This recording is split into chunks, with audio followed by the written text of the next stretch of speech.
Vereis o melhor nessa terra.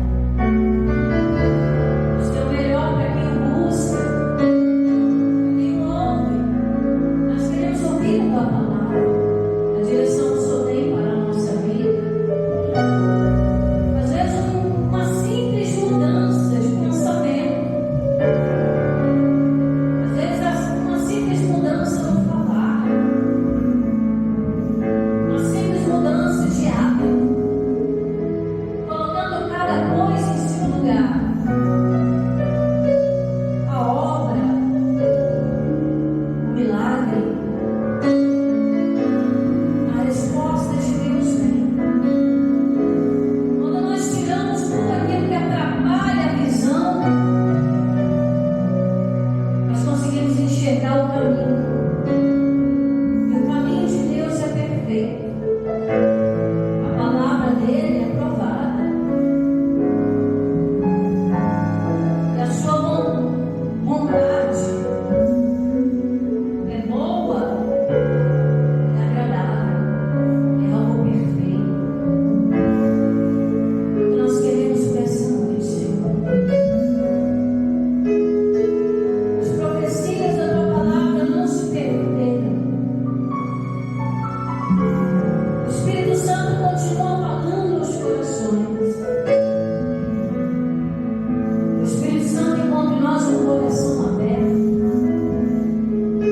um coração receptivo às revelações da tua palavra, como são do Espírito. Vem sobre a nossa vida, quem nos acompanha através da internet. Quem está abrindo o coração dizendo: Senhor, eu não quero me dobrar diante de outros deuses. Eu quero ser separado. Eu quero fazer parte de uma geração santa, de um povo exclusivo guardado pelo próprio Deus. Como o Senhor diz, a menina dos meus olhos. Pois de nada nem falta quem busca o Senhor. Chegado ao amanhecer. Vamos aplaudir a Jesus. Amém.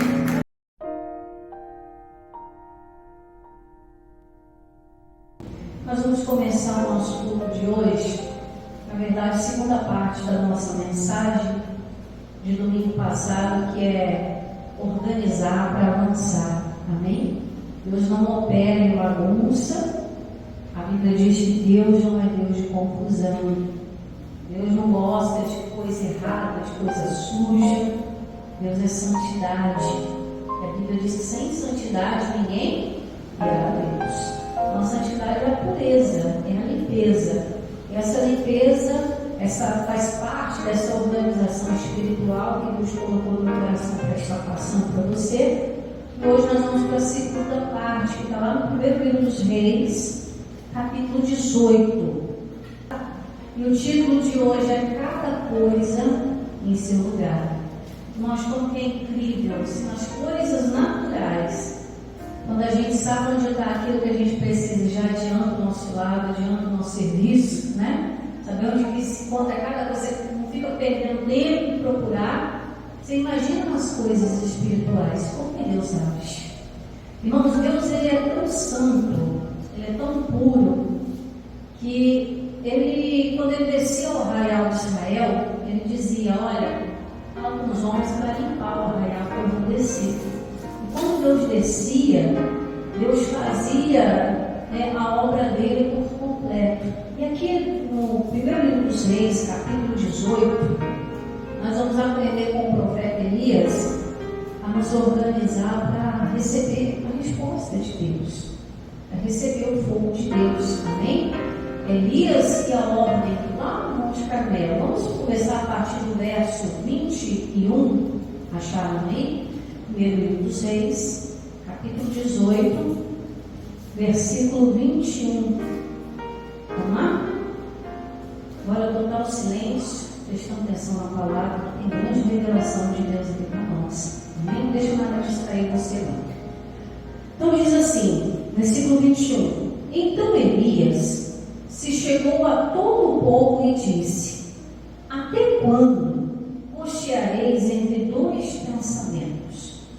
Se o Senhor é Deus, seguiu.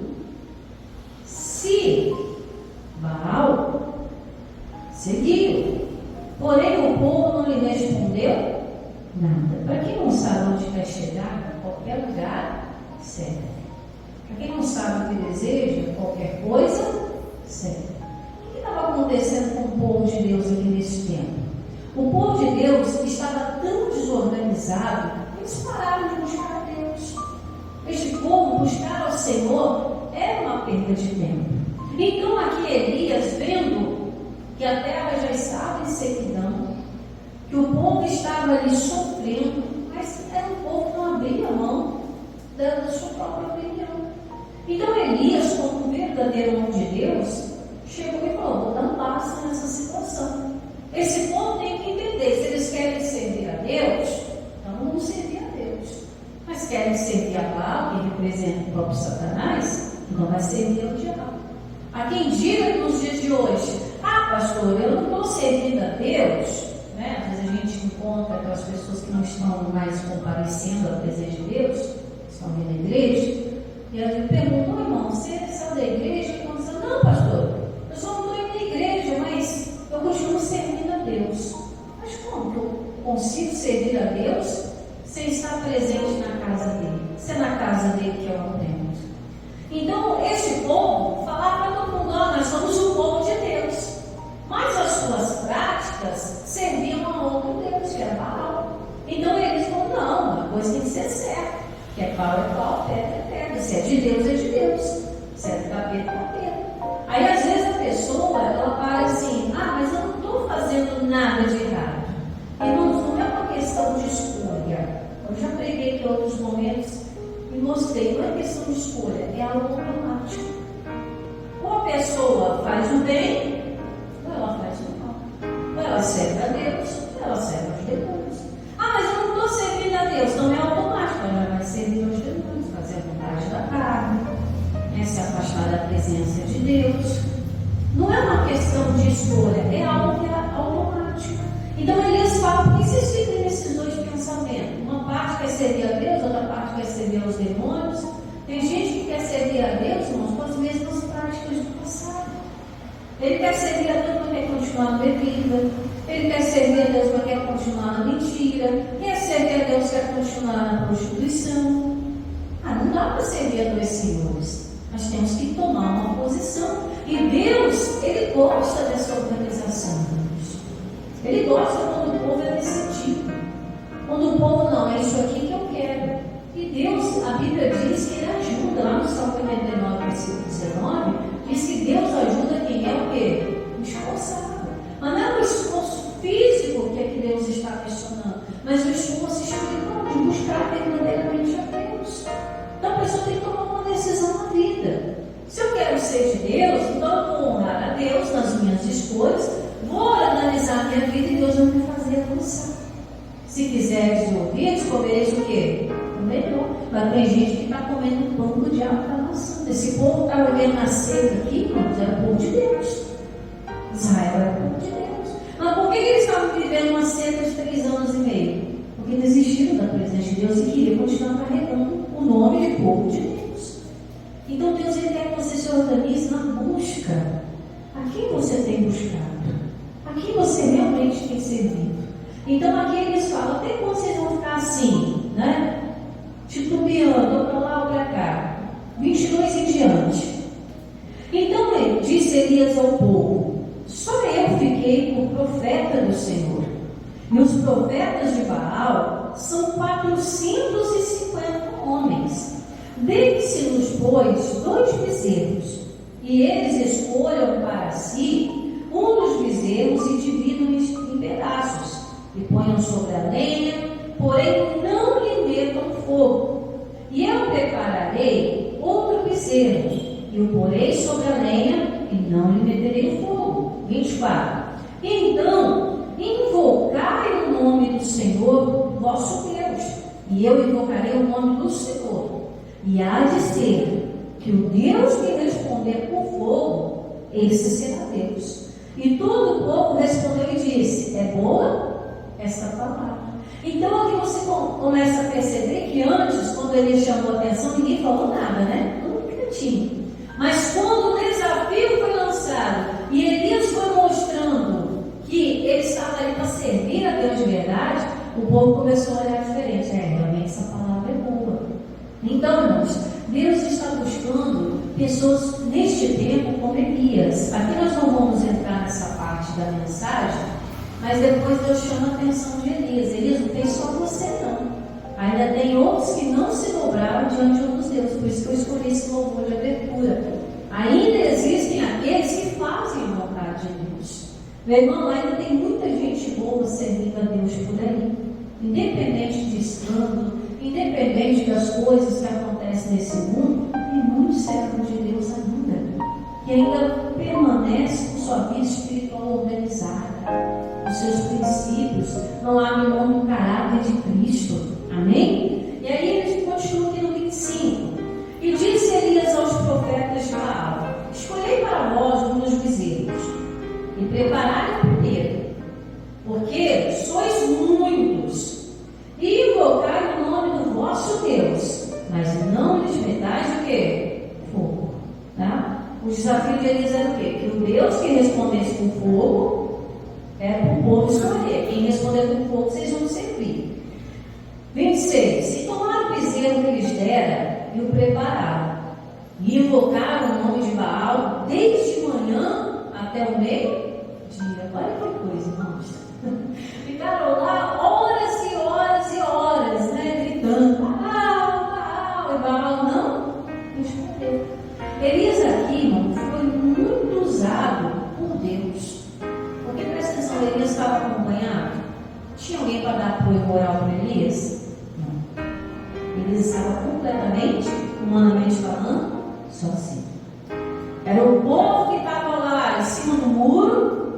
Era um outro povo que servia aos demônios descaradamente, os profetas de Jezabel ali, que serviam a Baal. E ele estava sozinho como servo de Deus, o único que se posicionou, irmãos. Mas por que ele se posicionou? Porque ele tinha uma vida espiritual organizada. Ele sabia quem era Deus, quem tinha enviado ele.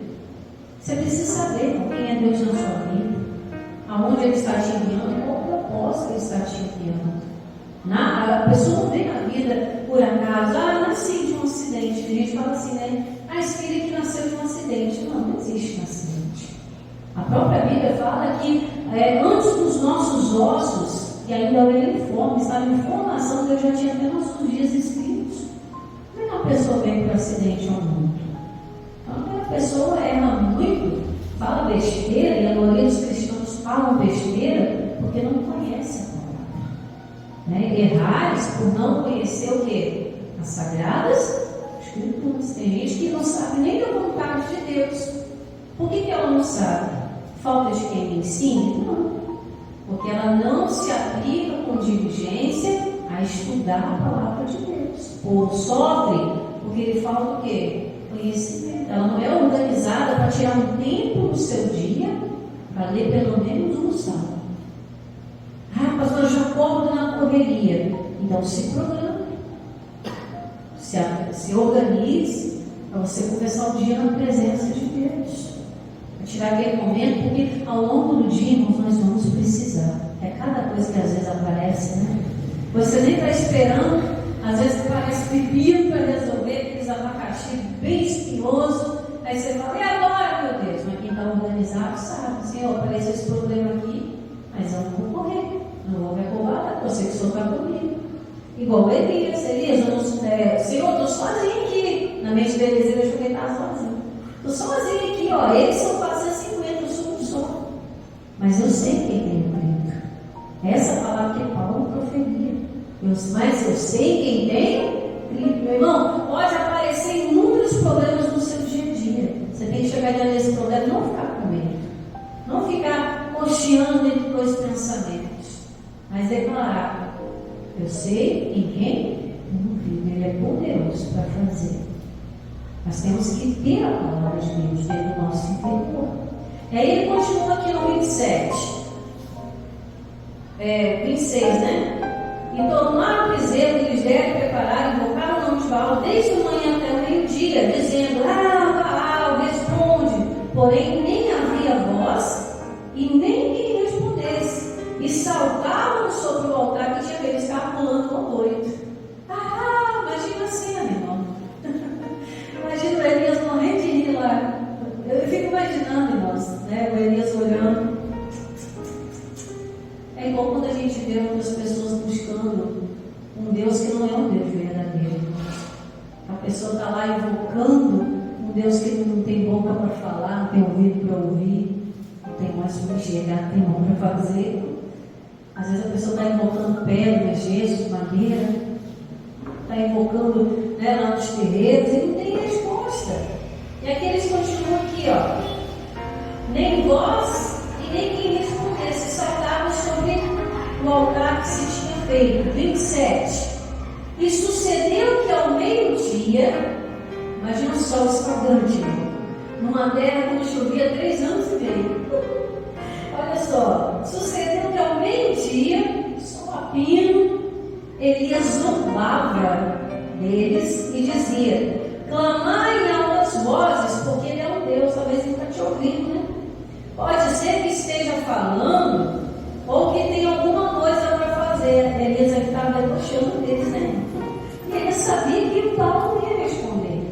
Paulo e Pedro não respondem, mas o Deus verdadeiro responde. Então Elias, grita mais alto, hein? Vai ver que ele está ocupado com alguém, está recebendo visita, né? Imagina o Elias debochando, o povo só olhando e os profetas lá gritando: né? Continua aí, talvez tente alguma viagem, né? Porventura dorme e despertará. Grita mais alto, vai ver que ele está tirando um cochilo, né? E eles clamavam em grandes vozes, 28, né? E se retalhavam com facas. Aí nós partimos da ignorância aqui, né? Não, vamos dar sangue para Baal, que vou dar meu sangue, que Baal vai ver meu sangue e vai responder. Tem gente que oferece filhos, tem gente que oferece a própria alma pelo sucesso, pela resposta. Não sabe que vão pagar um preço muito grande. Isso aqui é coisa séria. E eles se retalhavam com facas e com lancetas, conforme o seu costume, até derramarem sangue sobre si. Imagina, eles já estavam de manhã até meio-dia pulando, gritando, fazendo um escarcel e nada de resposta. Então vamos nos cortar. Imagina o sangue jorrando sobre eles. Cansaço, suor, sangue. E aí olha o que aconteceu no 29. E sucedeu que passado o meio-dia, profetizaram eles até que a oferta de manjar se oferecesse. Porém, não houve voz, nem resposta, nem atenção. Então, você acha que Deus ia responder um negócio desse? Não. Deus quer que a pessoa se sacrifique pela resposta? Deus quer que você fique pagando promessas, fazendo votos loucos para receber respostas de Deus? Vou fazer um pacto de sangue para Deus responder. Você acha que Deus vai responder isso? Deus não vive na confusão. Deus não precisa disso para te responder. Tem gente se sacrificando família, sacrificando a própria vida para buscar uma resposta e está perdendo tempo, está se machucando, se ferindo na vida. E não está alcançando resposta alguma. O tempo está passando, como foi passando para eles, e eles foram adquirindo o quê? Só dor, cansaço e um vazio. 30. Então Elias disse ao povo: agora é minha vez, né? Elias falou: não, chega dessa palhaçada, agora é minha vez. Então Elias disse a todo o povo: chegai-vos a mim. Você presta atenção, estou parafraseando aqui para você. E todo o povo se chegou a ele e reparou o altar do Senhor que estava quebrado. Por que Deus não estava dando resposta, não dava chuva? Já tinha 3 anos e meio sobre a terra. Porque o altar estava quebrado. O povo de Deus estava tão organizado que eles não ofereciam mais nada para Deus. Então, um altar se quebrou. O que impede Deus, meu irmão, de abençoar a vida do ser humano é que o ser humano não está em comunhão completa. Mensagem do domingo retrasado. A comunhão tem que ser completa. Mas são os nossos pecados e iniquidades que fazem divisão, separação entre nós e o nosso Deus. A gente deixa de ser de Deus? Não. A gente continua sendo conhecido como um povo de Deus, mas Deus não mais com ele. Porque uma parte do altar está o quê? Comprometida. Está quebrada. E Deus, ele tem um zelo com o altar, irmãos, tão grande. E quando ele separava os sacerdotes na época de Moisés, os sacerdotes tinham que estar em jejum, em santidade. O altar tinha que estar limpo. Tudo em perfeita harmonia para que o poder de Deus se manifestasse na tenda da congregação. Então Deus, ele não vai descer com respostas, com o fogo dele que é consumidor, abrasador. Ele não vai descer com a resposta se o altar do nosso coração, hoje nós não oferecemos mais sacrifícios em altares de pedra. Amém? E esse altar aqui é só mesmo para a gente se organizar para manifestar a palavra de Deus. Mas o verdadeiro altar, irmãos, está dentro do nosso coração. E às vezes o altar está sujo, está com um resto de sangue ainda, de sacrifícios do passado. Ainda está com sujeira, às vezes está cheio de teia de aranha, que há muito tempo que não é limpo.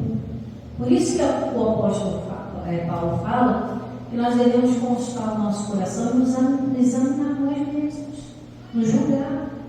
Será que o nosso altar em algum momento não se quebrou? Ah, pastor, eu passei uma luta tão grande na minha vida, depois daquilo nunca mais eu fui ver. Talvez o rompimento do altar está ali. Talvez se quebrou numa chateação que você passou com alguém, ou um membro da sua família. E aí toda vez que você vai olhar, aquilo vem na sua mente, você começa a falar sobre aquilo com Deus. Isso mostra que aquilo lá está sujando o altar de Deus, está quebrando, está rompendo. Então nós temos que consultar o nosso coração, para que não venha brotar nenhuma raiz de amargura e ela por dentro nos perturbe. Porque quando algo começa a perturbar a nossa mente, irmãos, é bíblico, tá? Quando algo começa a perturbar muito a nossa mente, está remoendo, pensando, falando, acontece de encontrar alguém na rua, fala daquele problema, fala daquela situação. Quando algo começa a ser demais, é porque ele está enraizado dentro do nosso coração. É que nós temos que fazer. Quem é o agricultor? É Jesus. Quem é o jardineiro? É Jesus. Jesus dá com a fogo no céu para queimar essa raiz de amargura, para queimar essa tristeza, para queimar essa fraqueza. Tem gente que é fraca, irmãos. É uma ótima pessoa, mas talvez a fraqueza dele não esteja em matar, roubar, prostituir, mas talvez a fraqueza dele é desistir das coisas. Desiste muito fácil, larga para lá. Desiste muito fácil de uma vida com Deus. Desiste muito fácil de frequentar o templo, de se alinhar às Sagradas Escrituras. O que Elias fez? Não, vamos organizar um negócio assim. Vamos mostrar que Deus, ele responde na organização. Organiza o altar de vocês aí. E aqui eu vou organizar o altar com Deus. Então o que Elias fez? Então Elias, versículo 30, né? Disse todo o povo: chegares ali, o povo se achegou e reparou o altar do Senhor que estava quebrado. 31. E Elias tomou 12 pedras que representavam as tribos de Israel. E Elias tomou as 12 pedras, conforme o número das tribos dos filhos de Jacó, o qual veio a palavra do Senhor, dizendo: Israel será o meu nome. E com aquelas pedras edificou o altar em nome do Senhor. Depois fez uma vala ao redor do altar, segundo a largura de 2 medidas de semente. Então armou a lenha e dividiu o bezerro em pedaços, tudo sozinho. Às vezes a pessoa está falando: ah, você ainda está sozinho. Ele também estava sozinho. Ninguém ajudou ele a cortar o bezerro. Ninguém ajudou ele a pegar as pedras que estavam espalhadas. Ninguém ajudou ele a cavar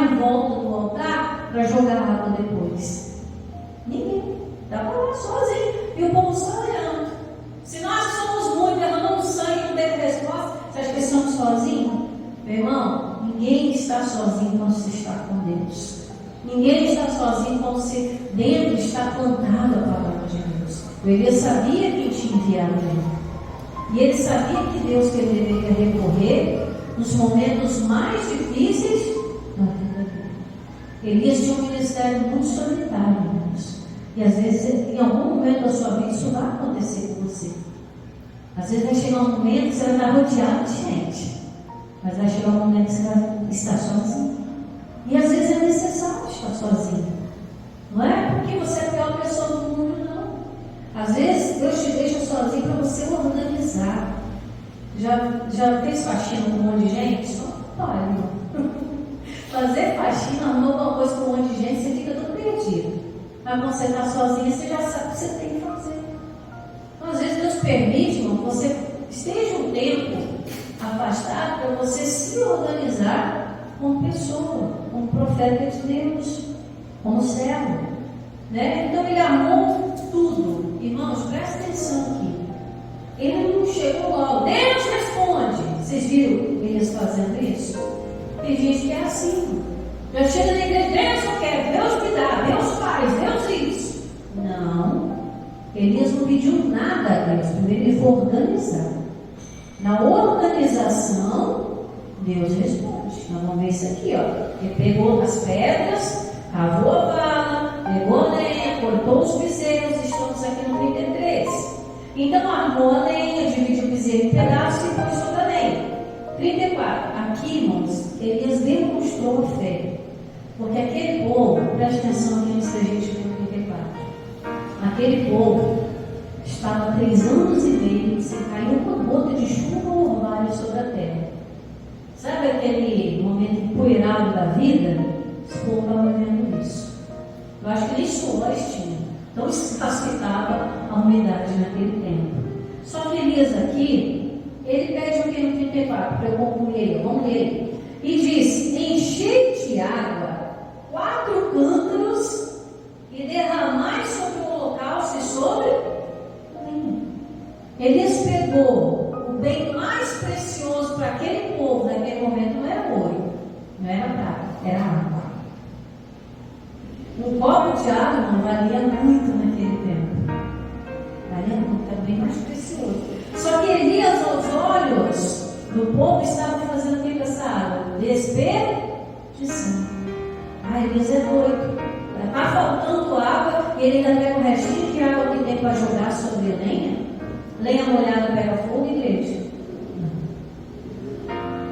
A essa altura do campeonato, o povo de Deus começou a achar que Elias estava louco. Irmãos, vai chegar um momento na nossa vida que a gente vai começar a organizar as coisas certinhas, que as pessoas vão achar que a gente está desperdiçando tempo. Que é o bem mais precioso de hoje em dia é tempo. Eles vão achar que você está desperdiçando tempo. Eles vão achar que você está ficando louco na sua fé. Mas continua fazendo, irmãos. E quando o resultado vier, eles vão saber que lado escolher. Quando a resposta de Deus vier, eles vão saber para onde tem que correr. Mantenha a sua fé firme. Continuando aí. 34. E disse: enchei de água 4 cântaros e derramai sobre o holocausto. Molha a cara, molha bem. E fazei a segunda vez, mais água. E fizeram a segunda vez. E diz: fazei de novo. E fizeram a terceira vez. Quanta água, né, irmão? Aí imagina o povo, né? Desse jeito, nem que caiu uma bola de fogo que queima, tanta água. De maneira que a água corria ao redor do altar e até a vala se encheu de água. 36. E sucedeu, pois, presta atenção aqui agora, ó. E sucedeu, pois, que oferecendo-se a oferta de manjares, o profeta Elias se chegou e disse: ó Senhor, Deus de Abraão, de Isaque e de Israel, manifeste-se hoje que tu és Deus em Israel, e que eu sou teu servo, e conforme a tua palavra fiz o quê? Todas essas coisas. Que propósito no qual manda nós fazermos? Tudo que fizermos, façamos em nome do Senhor. nome de Jesus. Meu irmão, não faça nenhuma obra se não for no nome de Deus, se não for no nome de Jesus. Não faça nenhuma oração, nenhum propósito, não faça nada fora da direção do nome do Senhor. Isso vai garantir que a resposta de Deus chegue. E aqui o 37, responde-me, Senhor, responde-me, para que este povo conheça que Tu és Deus e que Tu fizeste tornar o seu coração para trás. E como eles estavam dizendo, Senhor, não se arrependa de ter criado esse povo, não, mostra que o Senhor está aqui presente. Tem gente, irmão, que está precisando de um chacoalhão para enxergar Deus nas situações. Passa a vida inteira só murmurando, só reclamando, e não consegue ter Deus em nada. E Deus te viu. Querendo responder, querendo fazer a obra. 38. Então caiu o fogo do Senhor e consumiu o holocausto, a lenha, as pedras, o pó, e ainda lambeu a água que estava onde? Na fogo. Irmão, a resposta de Deus veio para limpar tudo. Amém? A resposta de Deus veio para retirar tudo aquilo que vai trazer lá no futuro peso para você. 39. E o que vendo todo o povo caiu sobre os seus rostos e disse: só o Senhor é Deus, só o Senhor é Deus. Aí, irmãos, eles acharam que eles tinham perdido da presença de Deus. Tem gente, irmão, que está precisando ver Deus agir nos dias de hoje para voltar à essência. E você é o canal, irmão. Você é o Elias dessa geração. 40. E Elias disse: lançai mão dos profetas de Baal, ou seja, manda esse povo fora, que nenhum deles escape. E lançaram um deles, e Elias os fez descer ao ribeiro de Gizom, e ali os matou. Ou seja, extermine tudo que é do diabo. Tudo que vai atrapalhar a sua vida se organizar. Você quer resposta, quer fogo de Deus? Organize a sua vida. Priorize sua vida com Deus.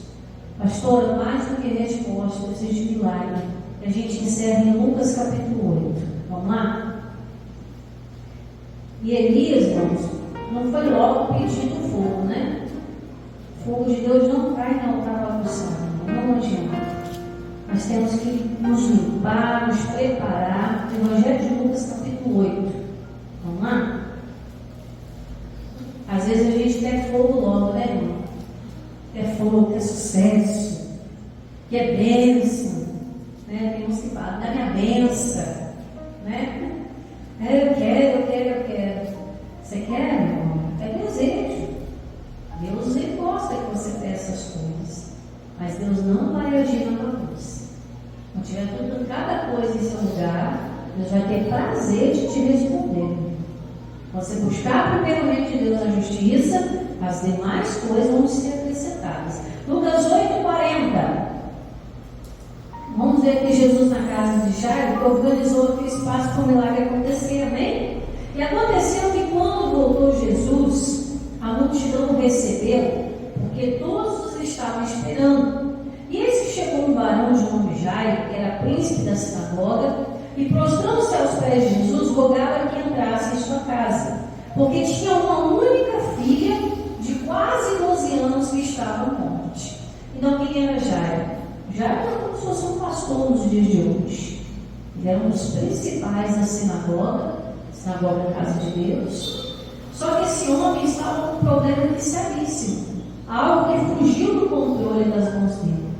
Jairo não era qualquer um. Jairo era um homem religioso, que cumpria suas tradições, que cumpria seus ritos todos os dias.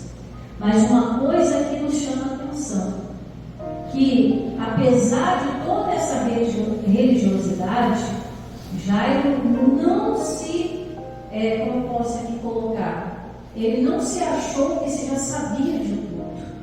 Tem gente que às vezes sabe um pouquinho da palavra, ela já põe no coração, já sei, esse versículo eu já conheço, essa pregação eu já ouvi. Ela acha que ela já sabe o suficiente. Mas a gente tem que estar humilde para aprender. E todo dia Deus tem que nos mostrar uma coisa nova, um aprendizado novo. Então Jairo, ele recorreu a Jesus. Ele deixou toda a religiosidade, ele deixou toda aquela pompa, né, de ser o pastorzão da época, e foi buscar Jesus na humildade. Chegou lá, ele roubou, se lançou os pés, falou: Jesus, olha, não tem o que fazer. Minha filha vai morrer, é a minha única filha. E se o senhor não for lá botar a mão, se o senhor não fizer algo, ela vai morrer. E Jesus, né? Ali você sabe o que acontece da cura da mulher do fluxo de sangue. Jesus demorou a beça para chegar na casa de Jairo. Só que Jairo, irmãos, um detalhe, não é mensagem assim fixa para hoje, né? Vou passar aqui um pouco batido para chegar na parte do milagre. Mas uma coisa que me chamou a atenção, que durante todo o percurso, da hora que ele pediu, a hora que o milagre aconteceu, Jairo não abriu a boca para ficar pressão de Jesus. Jairo esperou o Senhor. Lembra de domingo passado? O povo estava cheio de fome, mas assentados esperavam o Senhor. Esperavam o pão do peixe. Quando você colocar algo nas mãos do Senhor, se você está com a sua vida espiritual organizada, você vai esperar com paciência, porque você sabe que não importa o tempo, o Senhor vai fazer um milagre na sua casa. Ô Senhor, deixa a mulher sangrando aí, que ela é imunda, tem que tacar perto dela e morrer, vai socorrer minha filha, que é mais importante. Não. Ele ficou sempre ao lado de Jesus. A multidão apertando, Jesus, quem me tocou, e já era meu Deus, minha filha vai morrer, mas ele não falou nada. Às vezes a ansiedade, irmãos, atrapalha a organização. Tem gente que tem que tirar a ansiedade. O Senhor está dando resposta para o povo. Quer operar um milagre, a pessoa é tão ansiosa, que ela, um pouquinho que Deus demora, ela já vai lá e tenta agir com as próprias mãos. Ah, vou dar meu jeito. Aí vai lá, não guarda a fé. Mas vamos pular aí para 49. E estando ele ainda falando, chegou um da casa do príncipe da sinagoga, dizendo: a tua filha já está morta, não incomodes mais o mestre. Jairo aqui podia ter olhado para Jesus, mesmo se você não tivesse reparado, essa mulher podia esperar. Meu caso era mais urgente, mas Jairo não falou nada, porque ele sabia que ele estava crendo. Meu irmão, ainda que venha uma notícia, não temerá no seu coração. Salmo 102, versículos 7 e 8. Mesmo que você esteja diante de um diagnóstico médico fortíssimo, algo irreversível dentro da medicina, algo irreversível aos olhos humanos, fique com Jesus, quietinho. Ah, Jesus, isso aqui não tem cura. Fique quietinho. Jesus, o Senhor é dono da vida. Fique com ele. 30. Jesus, porém, ouvindo, respondeu dizendo: não temas, crê somente e será salvo. 51. E entrando em casa, a ninguém deixou entrar, senão Simão, Pedro, Tiago e João, o pai e a mãe da menina. E todos choraram, 52, e prantearam, e ele disse o quê? Não choreis, não está morto. Vai embora. A confusão que estava na casa de Jairo, irmãos, naquele tempo, costumava-se pagar pessoas, até um tempo, um século atrás, costumava-se pagar pessoas para chorar no velório. Tinha-se esse costume antigamente. Eu esqueci até o nome que se dá. As carpideiras, né? Aquelas mulheres pagas para chorar no velório, né? Aí uma mãe lembrou. E aí, imagina o alvoroço que estava na casa do Jairo. A mãe da menina, única filha. Jairo, onde você estava? A menina morreu, você nem estava aqui. Tem gente que carrega, às vezes se remostra. Fulano morreu, não deu nem tempo de ver. Aí carrega o remorso. Imagina as carpideiras lá chorando. O povo do legimento tudo grita assim. Todo mundo chorando. Aí Jesus entrou lá: para de chorar. A menina está morta, ela está dormindo. No lugar do choro, era no lugar do deboche. Quem trouxe esse doido aqui para dentro de casa? Esse não respeita nem o defunto. Começaram a conversar dentro da casa. Vamos lá. Olha aqui, ó. 52. E todos choravam, pranteavam, e ele disse: não choreis, ela não está morta, mas dorme. E riam-se dele, sabendo que a menina estava. Já verá que respeito a palavra de Deus. Ah, esse negócio de só que vai ser salvo. Estou vendo fulano se afundando no boteco. Estou vendo aquela pessoa morrendo na doença. Tudo para você, isso é Bíblia. E gente não vai respeitar, não. Mas fique quietinho. Fique do lado de Jesus. Mas eu sei que em quem crido, Ele é poderoso para fazer infinitamente mais do que pedimos, não pensamos. Ah, pastor, mas o diagnóstico está na minha mão, o médico disse. Quem é que criou o médico? Quem criou a medicina? Para Deus não é impossível. Só creio. Olha aqui, ó. E riam-se dele, 53, sabendo que ela estava morta. Mas ele, pegando-lhe na mão, clamou, dizendo: levanta-te, menino. Se você for lá no Evangelho de Mateus, essa mesma história, a parte fala que Jesus botou todo mundo para fora. Tirou todo mundo. Só deixou lá o Tiago, João, o Pedro e os pais da menina. Tem hora que você tem que arrancar tudo. Tem hora que você tem que se desprender, às vezes até de uma amizade, que vai, em vez de te consolar, começa a chorar, fazendo você chorar também, se desanimando das coisas. Às vezes você tem que tirar do coração certas lembranças que te fazem voltar lá no passado e ver que aquilo não vai ter mais jeito. É aquela limpeza, tem que tirar para fora da casa. Aquilo que está causando alvoroço, choro. Por que eles viram Jesus? Porque ninguém acreditava.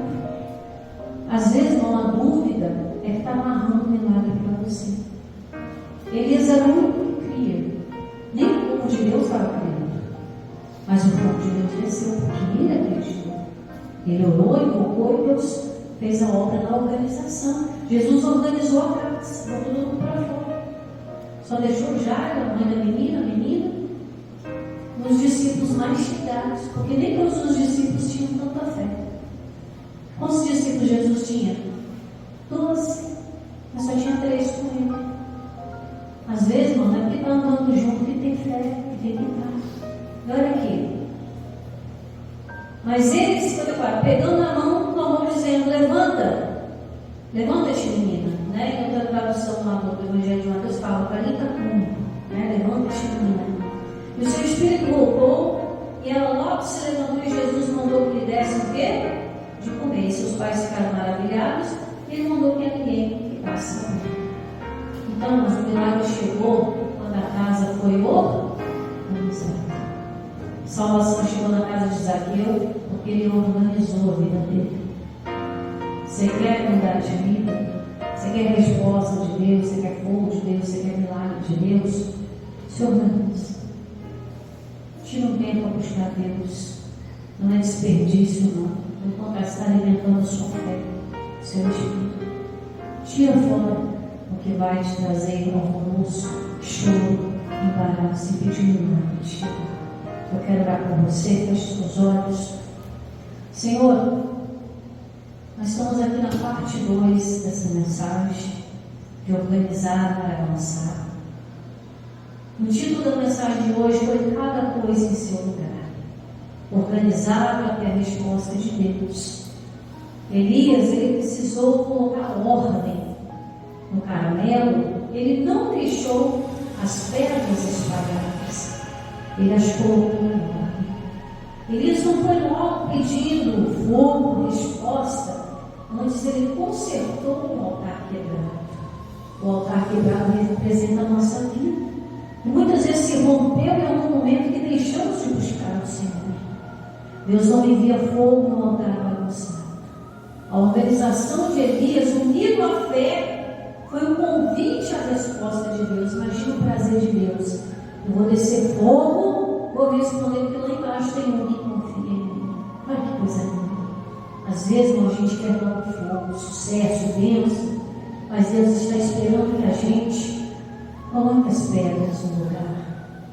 Coloque a vida espiritual em primeiro lugar. Jesus, ele demonstrou isso na casa de Jairo, organizando o ambiente. Onde havia choro, descrença, Jesus limpou o ambiente e colocou todo mundo para fora. Só deixou os discípulos mais chegados e os pais da menina. Oh Senhor, as vozes negativas, elas são terríveis para anular o milagre. O povo começou de choro, começou a debochar. Esse doido aí chegou dizendo que a menina está dormindo, coitado, iludido. Deixa a gente chorar, deixa a gente fazer o velório em paz, deixa a gente enterrar a menina logo. E quantas vezes as pessoas estão enterrando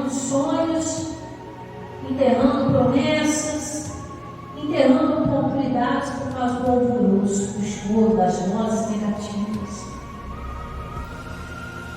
Jesus colocou tudo para fora, limpou o ambiente, para o milagre acontecer no silêncio.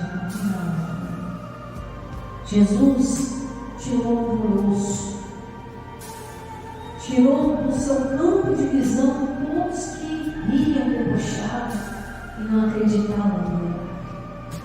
A chave do milagre significa selecionar o que fica, quem fica e por que fica. Deixe ficar só coisas boas. Deixe ficar só o que te produz fé. Deixe ficar na sua vida só quem tem fé. Porque é essa pessoa que Deus vai vai usar para te abençoar, para te dar novas direções. E por que ficar? Deixe ficar somente aquilo que vai somar, aquilo que vai te fazer crescer, aquilo que vai te fazer ver a resposta ou o milagre de Deus. Deus ainda continua respondendo nos dias de hoje. Ele continua fazendo o impossível. Ele ainda continua sendo o Senhor de nós. Mas ele precisa encontrar um coração organizado, o altar organizado, a fé organizada, o fogo descer, consumir o holocausto, fazendo prova de que Deus é bom, provar a igreja que o Senhor é bom e continuar sendo bom. Põe para fora toda tristeza, toda dúvida, todo alvoroço, daquele milagre possa acontecer, para que a bênção possa ser levantada e você alimentar essa bênção com palavras. Irmãos, Deus tem muita coisa boa para fazer, mas tem que partir de nós no interior. Se quiserdes, glorias. Coloque isso no teu coração. Coloque cada coisa em seu lugar. E Deus vai fazer um milagre, trazendo a resposta do céu para a tua vida, em nome de Jesus. Você diga amém e diga graças a Deus.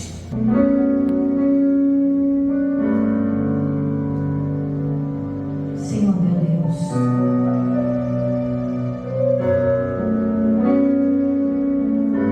de tudo que ouvimos hoje pela tua palavra, desde a situação de Elias no Monte Carmelo, eu imagino como que o Elias ficou, vendo que o povo do Senhor já não buscava, já não acreditava mais.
Jesus organizou um ambiente, tirou para fora os debochados, os alvoroços. Você tem que tirar do seu coração tudo aquilo que te faz descrer no milagre. É limpar o ambiente para que Jesus possa fazer a obra. É se cercar de pessoas, de coisas que vão te fazer bem. De quem cresce na fé contigo, te dá conselhos pela palavra, não conselhos humanos. Porque de boa intenção o inferno está cheio. Jesus precisa de pessoas que creem no lugar dele, para que ele levante o milagre naquele lugar, na vida daquela pessoa. Quando a noite vem, faz o coração chorar, meus olhos não têm mais lágrimas. Quando mais ninguém pode ouvir a minha voz na aflição,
porção de fé e um milagre